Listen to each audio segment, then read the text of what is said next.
మీరేం చేస్తారో తెలీదు. మగధీరుడు అల్లూరి సీతారామరాజుగా మొత్తం జీవించేశాడు. అందరి తోటి నటుల మీద అమితమైన ఇష్టం చూపించేవాడు. అందరికి ఫ్రెండ్ రామ్ చరణ్. అందరి హీరోలకి చాలా గౌరవంగా ఉండేవాడు.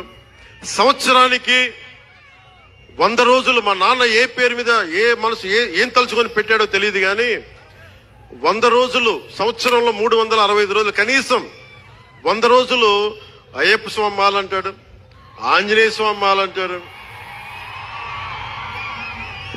ఎందుకురా చేస్తామంటాను అప్పుడప్పుడు. క్షమించాలి రామ్ చరణ్ గారు రే అంటున్నందుకు. పర్లేదు కదా.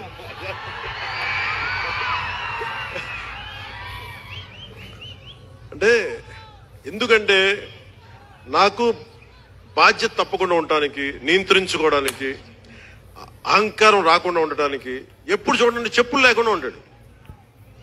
అంటే నాకే అనిపిస్తుంది నేనే కనీసం నేను వేసుకునే చెప్పులు కూడా వదిలడానికి ఇబ్బంది పడతాను అప్పుడప్పుడు. అలాంటిది రామ్ చరణ్ చెప్పులు లేకుండా మామూలు హీరో కాదు, హాలీవుడ్ దాకా వెళ్ళాడు, ఆస్కార్కి వెళ్ళాడు.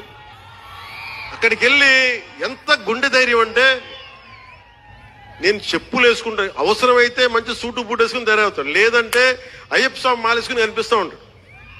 అంటే వ్యక్తిత్వంలో ఎంత బలం ఉండాలి ఆ వ్యక్తికి. అందుకని అలాంటి రామ్ చరణ్ మంచి 16 అణాలు తెలుగువాడు, మా బంగారం, నా తమ్ముడు. ఒక తల్లికి పుట్టకపోయినా కానీ నా తమ్ముడు.